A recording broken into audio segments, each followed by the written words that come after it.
أشهد أن لا إله إلا الله وحده لا شريك له أشهد أن محمدا عبده ورسوله أرسله بالهدى ودين الحق ليظهره على الدين كله ولو كره المشركون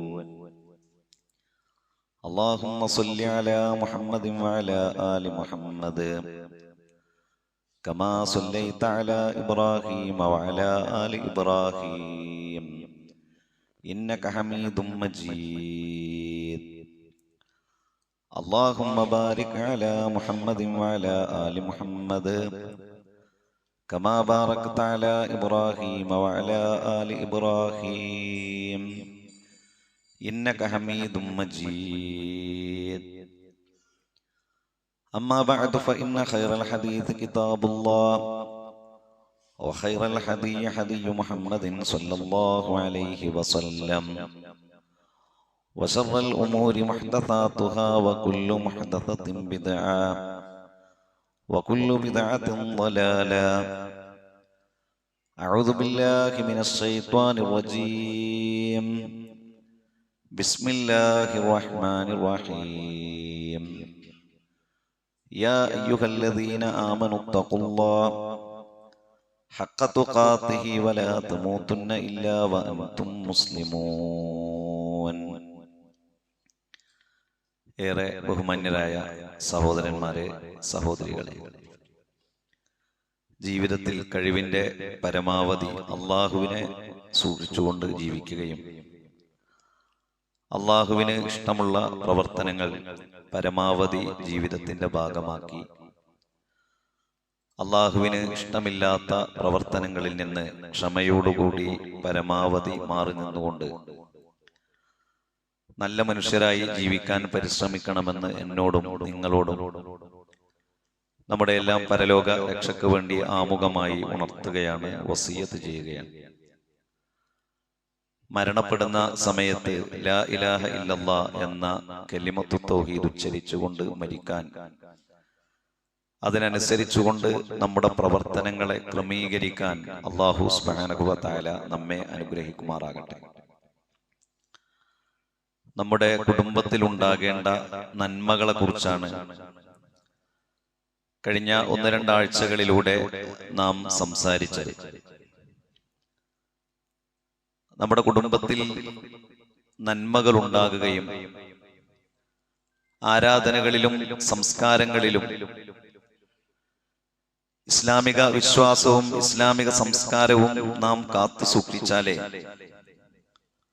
കുടുംബസമേതം നമുക്ക് സ്വർഗത്തിലേക്ക് പ്രവേശിക്കാൻ സാധിക്കുകയുള്ളൂ. നമ്മുടെ ഭാര്യയോടും നമ്മുടെ ഭർത്താവിനോടും നമ്മുടെ മക്കളോടും നമ്മുടെ മരുമക്കളോടുമൊക്കെ ആത്മാർത്ഥമായ ഇഷ്ടവും സ്നേഹവും നമുക്കുണ്ടെങ്കിൽ നമ്മുടെ കുടുംബത്തെ കൂടി കഴിവിന്റെ പരമാവധി ശ്രമകരമായ ദൗത്യത്തിലൂടെ ഇസ്ലാമിന്റെ യഥാർത്ഥത്തിലുള്ള വഴിയിലൂടെ സഞ്ചരിപ്പിക്കാൻ നാം പരിശ്രമിക്കേണ്ടതുണ്ട്.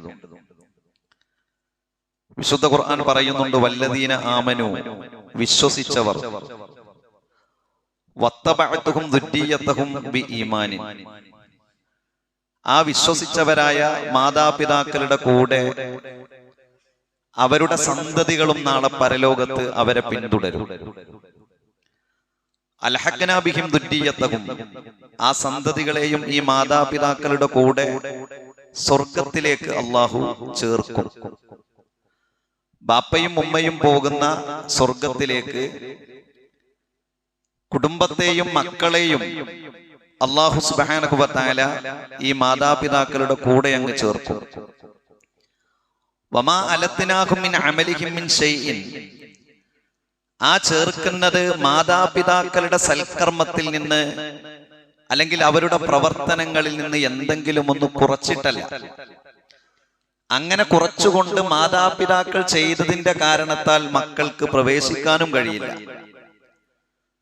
അപ്പൊ അല്ലാഹു സുബ്ഹാനഹു വ തആല പറയുന്നത്, അങ്ങനെ മാതാപിതാക്കളുടെ കൂടെ ആ കുടുംബത്തിൽ എത്രയാളാണോ അവരൊന്നിച്ച് ആ സ്വർഗത്തിലേക്ക് പോകുന്നത്, മാതാപിതാക്കളുടെ ഏതെങ്കിലും നന്മകളെ കുറച്ച് ഇവർക്ക് എടുത്തു കൊടുത്തുകൊണ്ടല്ല. കുല്ലും ബ്രിഇം ബിമാ കസബ റഹീൻ, ഓരോ വ്യക്തിക്കും, കുടുംബത്തിലെ ഓരോ മനുഷ്യനും അവൻ പ്രവർത്തിച്ചതുണ്ടാകും എന്ന് വിശുദ്ധ ഖുർആൻ ഈ വിഷയ സംബന്ധമായി സൂചിപ്പിക്കുന്നതായി നമുക്ക് കാണാൻ സാധിക്കും.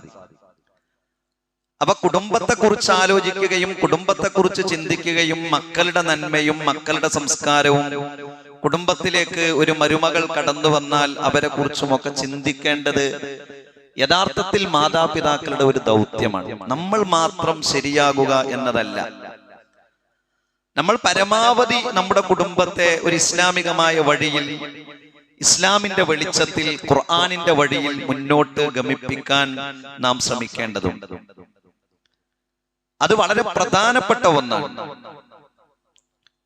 ഇങ്ങനെ മുന്നോട്ട് ഗമിപ്പിക്കുന്നതിനിടയിൽ നാം ശ്രദ്ധിക്കേണ്ട ചില കാര്യങ്ങളുണ്ട്. നമ്മുടെ കുടുംബത്തിനിടയിൽ ഛിദ്രതയും, നമ്മുടെ മക്കൾക്കിടയിൽ പരസ്പരം അസൂയയും വിദ്വേഷവും ഒക്കെ ഇല്ലാതാക്കി അവരെ മുന്നോട്ട് കൊണ്ടുപോവുക എന്നത് ഓരോ മാതാപിതാക്കളുടെയും ദൗത്യമാണ്.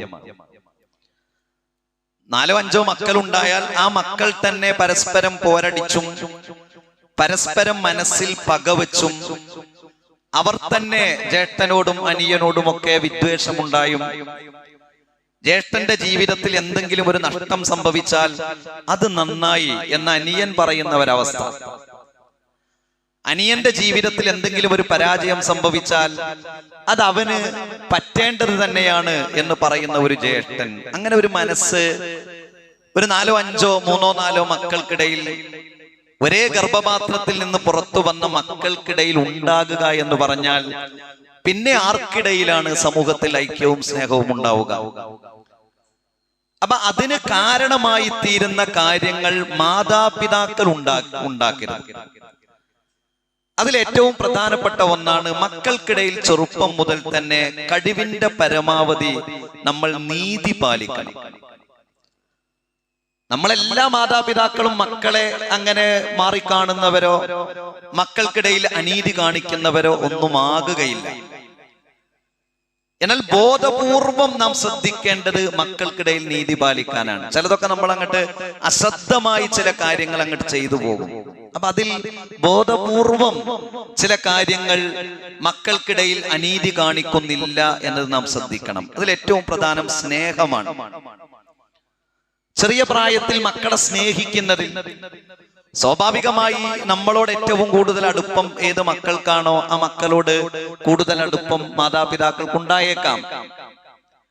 എന്നാൽ നമ്മൾ ബോധപൂർവം മക്കൾക്കിടയിൽ സ്നേഹവും, അവരെ ചേർത്തു പിടിക്കാനും അവരെ ചുംബിക്കാനും അവരെ പ്രശംസിക്കാനും, ഏറ്റവും പ്രധാനപ്പെട്ടത് മക്കളോട് സംസാരിക്കാനും നാം സമയം കണ്ടെത്തണം. അത് പ്രധാനമാണ്. നമ്മളൊന്ന് ഒഴിഞ്ഞിരുന്നു കൊണ്ട് നമ്മുടെ മക്കളോട് സംസാരിക്കുക. ഇന്ന് ഒരു കുട്ടി മാർക്ക് വാങ്ങി വരുമ്പോ അവനെ നമ്മൾ പ്രശംസിച്ചു. നാളെ ഒരു കുട്ടി മാർക്ക് വാങ്ങി വരുമ്പോ ഒരു പക്ഷേ നമ്മൾ കുറച്ച് തിരക്കിലായിരിക്കും. അപ്പൊ അതാണ് ഞാൻ പറഞ്ഞത്, ബോധപൂർവം നാം ശ്രമിക്കണം എന്നത്. അപ്പൊ നമ്മൾ അവനെയും പ്രശംസിക്കണം. അല്ലെങ്കിൽ അവന്റെ മനസ്സിൽ അതൊരു വേദന ഉണ്ടാക്കും. അവർക്കൊക്കെ അവരിതൊക്കെ ഓർത്തു വെക്കുന്നുണ്ട്. എന്താണ് ചെറിയ മകൻ എന്താണ് വാങ്ങിക്കൊടുത്തത്, മൂത്ത മകൻ എന്താണ് വാങ്ങിക്കൊടുത്തത്, പെൺകുട്ടിയായതുകൊണ്ട് എന്താണ് വാങ്ങിക്കൊടുത്തത്, ആൺകുട്ടിയായതുകൊണ്ടാണ് എനിക്കൊന്നും ലഭിക്കാത്തത് എന്ന തോന്നലുകൾ പരമാവധി അവരുടെ മനസ്സിൽ വരാതെ നമ്മൾ ശ്രദ്ധിക്കണം. പരമാവധി, നമ്മുടെ കഴിവിന്റെ പരമാവധി. അപ്പൊ ആൺകുട്ടികളോടൊരു സമീപനം, പെൺകുട്ടികളോടൊരു സമീപനം, അങ്ങനെയൊക്കെ സ്വാഭാവികമാണല്ലോ. പെൺകുട്ടികളോട് പ്രത്യേകിച്ച് ഉപ്പമാർക്ക് ഒരു ഇഷ്ടക്കൂടുതൽ അവരോട് ഉണ്ടാകാം, ഒരു സ്നേഹം, ഒരു വാത്സല്യം. അപ്പൊ ആൺകുട്ടികളല്ലേ. പക്ഷെ ആ പ്രായത്തിൽ മക്കളെ സംബന്ധിച്ചിടത്തോളം അതൊന്നും അവർക്ക് തിരിച്ചറിയാൻ കഴിയാത്ത, അവരെ സംബന്ധിച്ചിടത്തോളം എല്ലാവരും ബാപ്പയുടെ കുട്ടികളാണ്, എല്ലാവരും ഉമ്മയുടെ മക്കളാണ്. അപ്പൊ അവരെ സ്നേഹിക്കാനും അവരെ ഇഷ്ടപ്പെടാനും അവരോട് സംസാരിക്കാനും നമ്മൾ സമയം കണ്ടെത്തണം. അത് ഗൗരവത്തോടു കൂടിയാണ് ഇസ്ലാം ആ കാര്യം സൂചിപ്പിച്ചിട്ടുള്ളത്. അതാണ് നമ്മൾ ശ്രദ്ധിക്കേണ്ടത്. ഇത് നമ്മുടെ ഒരു അഭിപ്രായമായി, നമ്മുടെ ഒരു ഐഡിയയായി, ഒരാശയമായി, പുതിയ കാലത്ത് രൂപപ്പെട്ടു വന്ന ഒരു സൈക്കോളജിയായി നമ്മൾ അവതരിപ്പിക്കുന്നതല്ല. ഇത് 1400 കൊല്ലം മുൻപ് നബി കരീം സല്ലല്ലാഹു അലൈഹി വസല്ലം പഠിപ്പിച്ച ഒരു കാര്യമാണ്. പ്രവാചക സന്നിധിയിലേക്ക് ഒരാൾ വന്നു.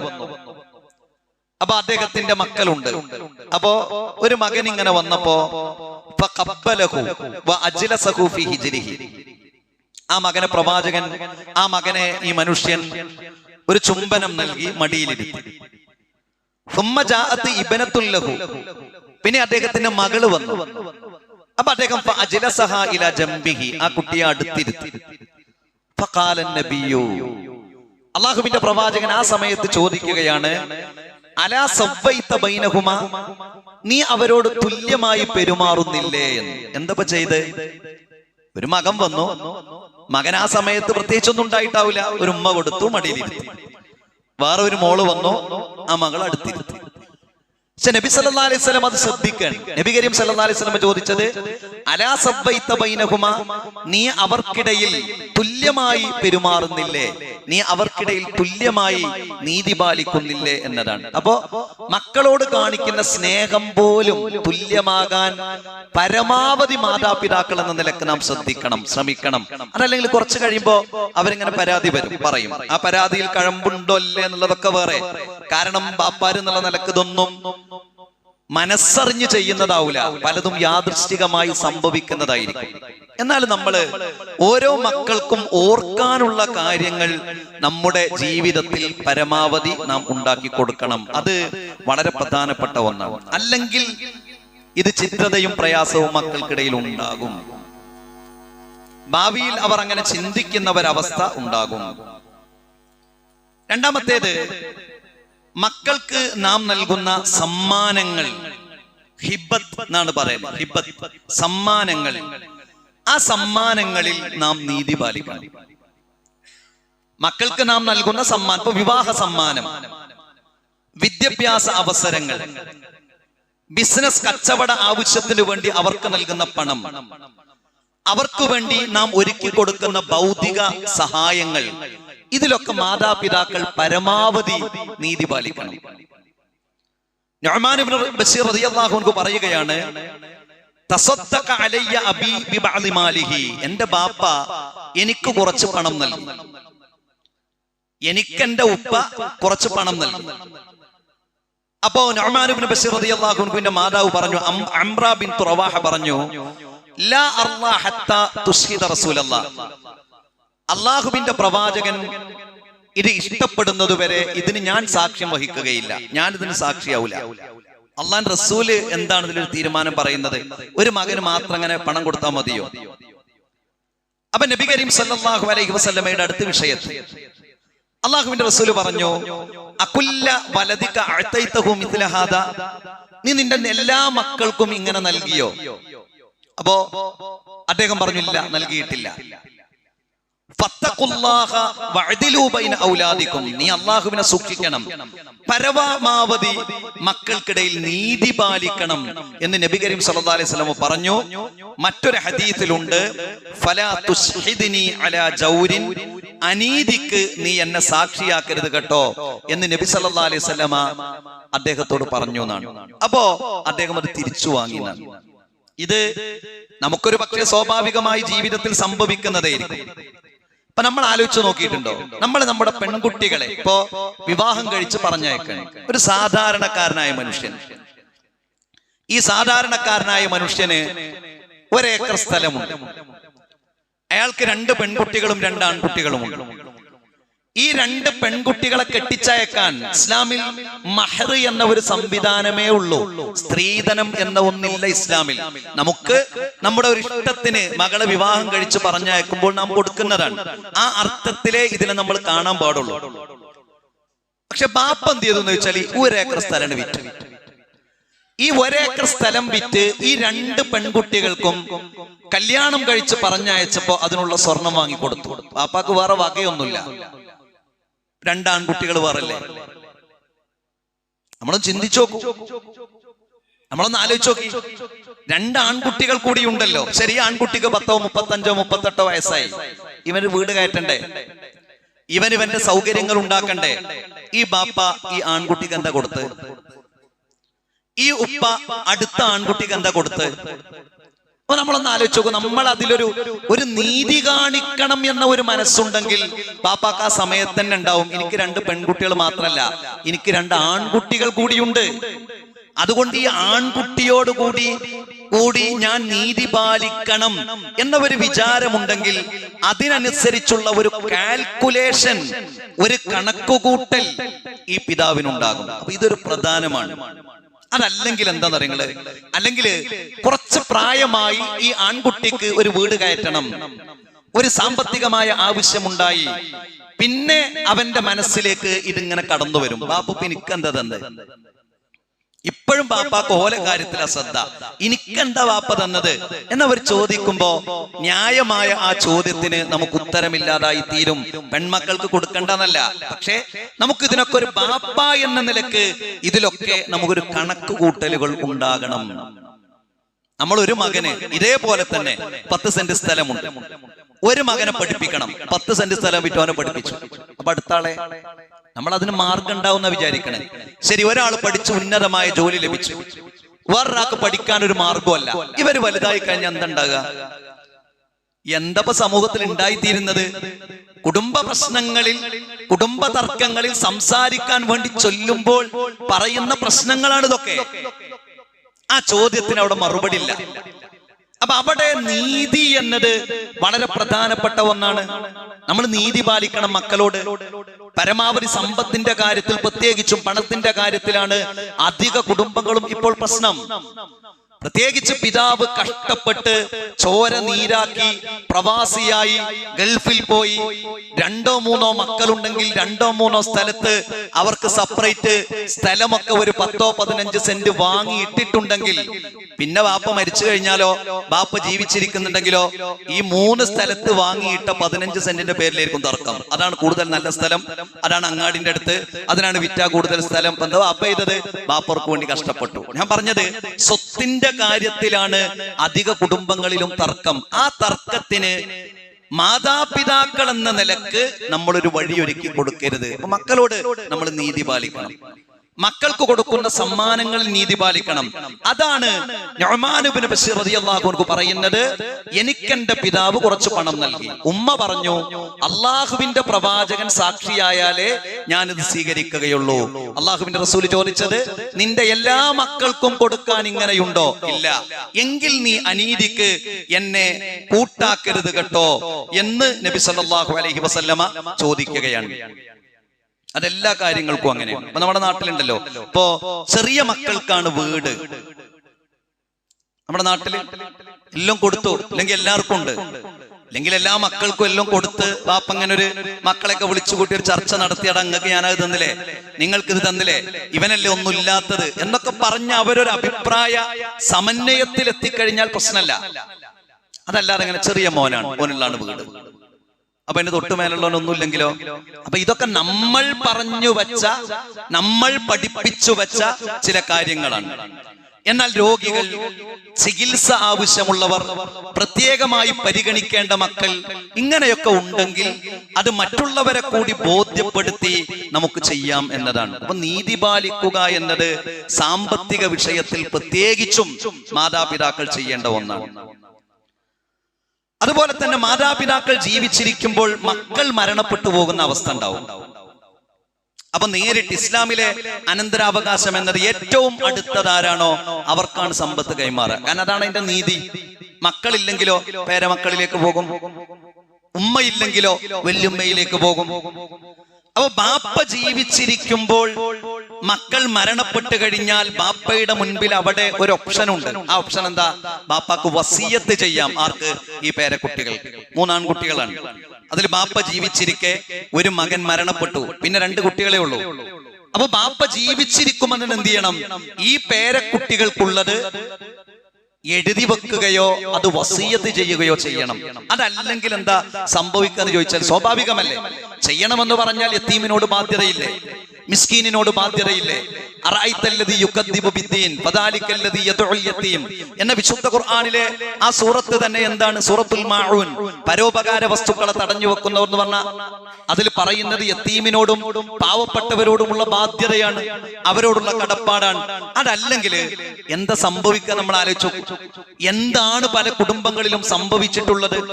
ഈ ജീവിച്ചിരുന്ന മക്കൾക്ക് അനന്തരാവകാശ സ്വത്ത് ലഭിക്കും. അവർ നേർക്ക് നേരെയുള്ള ഡയറക്റ്റ് തെളിവുകൾ ഖുർആനിൽ നിന്ന് ചോദിക്കും. ഇസ്ലാമിൽ ഞാൻ പറഞ്ഞല്ലോ, അനന്തരാവകാശ നിയമം എന്നത് ഏറ്റവും അടുത്തവർക്കേ ഉള്ളൂ.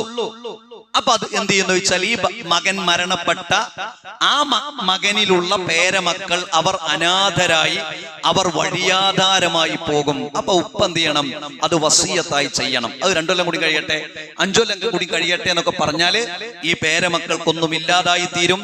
സ്വാഭാവികമായി ഈ മക്കൾ ഈ കുടുംബത്തോട് അടുപ്പം കുറയും.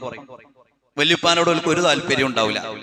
ഉള്ള മക്കൾ സ്വത്തിന് വേണ്ടി പ്രശ്നം ഉണ്ടാക്കുമ്പോ കുറച്ചായിട്ട് അങ്ങ് കൊടുത്താൽ മതി, എന്നാ അതെങ്കിലും എന്നോടൊരു ബന്ധം ഉണ്ടായിരുന്നു എന്ന് പറയുന്ന ആളുകൾ വരെയുണ്ട്. അപ്പൊ അതൊക്കെ നമ്മൾ ശ്രദ്ധിക്കേണ്ട നീതിയുമായി ബന്ധപ്പെട്ട ഒന്നാണ്. മൂന്നാമത്തേത് മരുമക്കളോടുള്ളതാണ്. മാതാപിതാക്കളോടുള്ളത് എത്രയോ കാലം നാം ചർച്ച ചെയ്തതും സംസാരിച്ചതുമാണ്. മരുമക്കൾ എന്നത് നമ്മുടെ മകൻ വിവാഹം കഴിച്ചു കൊണ്ടുവന്ന പെൺകുട്ടിയാണ്. ആ പെൺകുട്ടികൾ നിന്റെ പിടുത്തത്തിൽ നിന്നാണ് പോകാതെ ഞാൻ ഇങ്ങനെ ഒരു 10-15 കൊല്ലം ഇങ്ങനെ കൊണ്ടു നടക്കുന്നു എന്ന് ഒരു അമ്മായിയമ്മയും വിചാരിക്കേണ്ടതില്ല. കാരണം നമ്മുടെ പിടുത്തത്തിലേക്ക് തന്നതല്ല ആ പെൺകുട്ടികളെ. നമ്മൾ ഇസ്ലാമിക നിയമം പഠിച്ചാൽ നമ്മുടെ പിടുത്തത്തിലേക്ക് തന്നതല്ല. ഈ ഭർത്താവിന്റെ ഉമ്മ വിചാരിക്കാൻ നിന്റെ പിടുത്തത്തിലാണ് തന്നതാണ്. അല്ലേ അല്ല, അതാ ചെറുപ്പക്കാരന്റെ പിടുത്തത്തിലേക്ക് കൊടുത്തതാണ്. അപ്പോ ഈ മരുമക്കളുടെ ജീവിതം സന്തോഷകരമാക്കാൻ കുടുംബങ്ങൾ ശ്രദ്ധിക്കേണ്ടതുണ്ട്. കാരണം എന്താ? അതൊരു മീസാഖൻ ഖലീല, ഒരു ബലിഷ്ഠമായ കരാറിലൂടെ നമ്മുടെ മകൻ കല്യാണം കഴിച്ചു കൊണ്ടുവരുന്നതാണ്. അവർക്ക് വീടിനകത്ത് സ്വസ്ഥതയുണ്ടാകണം. മരുമക്കൾക്ക് വീടിനകത്ത് സ്വസ്ഥതയുണ്ടാകണം. അവർക്ക് വീടിനകത്ത് സമാധാനമുണ്ടാകണം. അവർക്ക് വീടിനകത്ത് സന്തോഷമുണ്ടാകണം. അവർക്ക് എങ്ങോട്ടെങ്കിലും ഒരു യാത്ര പോകണമെന്ന് വിചാരിച്ചാൽ കളവ് പറഞ്ഞ് പുറത്തു പോകേണ്ട ഒരവസ്ഥ ഉണ്ടാകരുത്. തന്റെ ഭാര്യ ഗർഭിണിയായി അവൾക്ക് പ്രത്യേകമായ ഭക്ഷണമോ അല്ലെങ്കിൽ പ്രത്യേകമായ വല്ലതോ വേണമെന്ന് വിചാരിച്ചാൽ അത് പരസ്യമായി വീട്ടിലേക്ക് കൊണ്ടുവന്ന്, അവള് ഗർഭിണിയല്ലേ, അത് നല്ലത് മോനെ, നന്നായി, അവളിപ്പോ എന്തെങ്കിലുമൊക്കെ ഒരു കഴിക്കേണ്ട സമയമാണല്ലോ എന്ന് ആര് പറയണം? എന്റെ ഉമ്മ പറയണം. അല്ലാതെ ഇങ്ങനെ ആകെ പ്രയാസപ്പെട്ട് ആകെ ഇടുങ്ങി പുറത്തു പോണത് ഉമ്മാക്ക് പറ്റൂല. അതിന് കണക്ക് പറയണം. എന്തെങ്കിലും ഒന്ന് വാങ്ങിക്കൊണ്ടു ചെന്ന് കൊടുക്കുന്നത് ഉമ്മാക്കും ബാപ്പാക്കും പറ്റൂല. ഇങ്ങനെ ഒരവസ്ഥ കുടുംബത്തിൽ ഉണ്ടായാൽ അവർ പെട്ടെന്ന് വീട്ടിൽ നിന്ന് പുറത്തു ചാടും. എങ്ങനെ? ഈ മാതാപിതാക്കളെ വെറുത്ത്. അപ്പൊ നമ്മള് വീട്ടിലുള്ളവർ, മാതാപിതാക്കൾ ശ്രദ്ധിക്കേണ്ടത് ഈ മരുമക്കളോട് നമ്മൾ നീതിയോടുകൂടി വർത്തിക്കുക എന്നത് വളരെ പ്രധാനപ്പെട്ട ഒന്നാണ്. വളരെ പ്രധാനപ്പെട്ട ഒന്നാണ്. നബി കരീം സല്ലല്ലാഹു അലൈഹി വസല്ലം പറഞ്ഞല്ലോ, ലൈസ മിന്നാ മൻ ഹബ്ബബ ഇംറഅതൻ അലാ സൗജിഹാ, ഒരു സ്ത്രീയെ ഭർത്താവിൽ നിന്ന് അകറ്റുന്നവർ നമ്മിൽപ്പെട്ടവരല്ല. വിവാഹം കഴിഞ്ഞു, സന്തോഷകരമായി വിവാഹ ജീവിതം മുന്നോട്ട് പോകുന്നു. ഭർത്താവിനോട് ഈ പെൺകുട്ടിക്ക് ഒരു പ്രശ്നമല്ല. പക്ഷെ പ്രശ്നം വീട്ടിൽ തുടങ്ങി. പ്രശ്നം ചർച്ച ചെയ്യാൻ വേണ്ടി മധ്യസ്ഥന്മാർ ചെന്നപ്പോ ഒരൊറ്റ പ്രശ്നമേ ഉള്ളൂ. എവിടുന്നാ പ്രശ്നം തുടങ്ങിയത്? ഉമ്മയാണ് പ്രശ്നം. ഉമ്മയാണ് പ്രശ്നം. ആ ഉമ്മ പ്രശ്നമുണ്ടാക്കിയത് കാരണത്താൽ മാത്രം സന്തോഷത്തോടുകൂടി മുന്നോട്ട് പോയിരുന്ന ഒരു ഭാര്യയും ഭർത്താവും തെറ്റി അതൊരു ത്വലാഖിലേക്ക് എത്തുക എന്നത് ക്രൂരമായി ഈ ദമ്പതികളോട് ചെയ്യുന്ന ഒരു കാര്യമാണ്. അപ്പോ കുടുംബത്തിലുള്ളവർ അത് ശ്രദ്ധിക്കണം. ആൺകുട്ടികൾ മാതാപിതാക്കളെ നോക്കുക, സംരക്ഷിക്കുക എന്നത് ആൺകുട്ടികൾക്ക് നിർബന്ധമാണ്. അവരെ സഹായിക്കണം നമ്മുടെ ഭാര്യമാര്. നമ്മുടെ ഭാര്യമാര് നമ്മളെ സഹായിക്കണ്ടേ? എന്റെ മാതാവിന്, എന്റെ പിതാവിന് ഒരു അസുഖമായി, പ്രയാസമായി, അപ്പൊ എന്നെ സഹായിക്കണം. എന്റെ ഭാര്യ എന്നെ സഹായിച്ചുകൊണ്ട് എന്റെ മാതാപിതാക്കളെ നോക്കുകയാണ്. അപ്പൊ കുടുംബത്തിനകത്ത് ഒരു സന്തോഷം ഉണ്ടാവും. കുടുംബത്തിൽ നിന്ന് വേറെ പോകുമ്പോ സങ്കടം ഉണ്ടാകുക, എനിക്കെന്റെ അമ്മല്ലല്ലോ. മാതാപിതാക്കൾ, ഭർത്താവിന്റെ മാതാപിതാക്കൾ മരിച്ചു കഴിഞ്ഞാൽ ഏറെ സങ്കടമാണ് ഉണ്ടാകുക. അപ്പൊ ഇതൊക്കെ കുടുംബത്തിനകത്ത് നാം പുലർത്തേണ്ട വളരെ പ്രധാനപ്പെട്ട നീതിയുടെ ചില വശങ്ങളാണ്. മാതാപിതാക്കൾ എന്ന നിലക്ക് ഏറെ ശ്രദ്ധയോടെയും ഗൗരവത്തോടെയും ആലോചനയോടുകൂടിയൊക്കെ നാം ചെയ്യേണ്ട കാര്യങ്ങളാണ്. അല്ലാഹു സുബ്ഹാനഹു വ തആല നമ്മെ അനുഗ്രഹിക്കുമാറാകട്ടെ.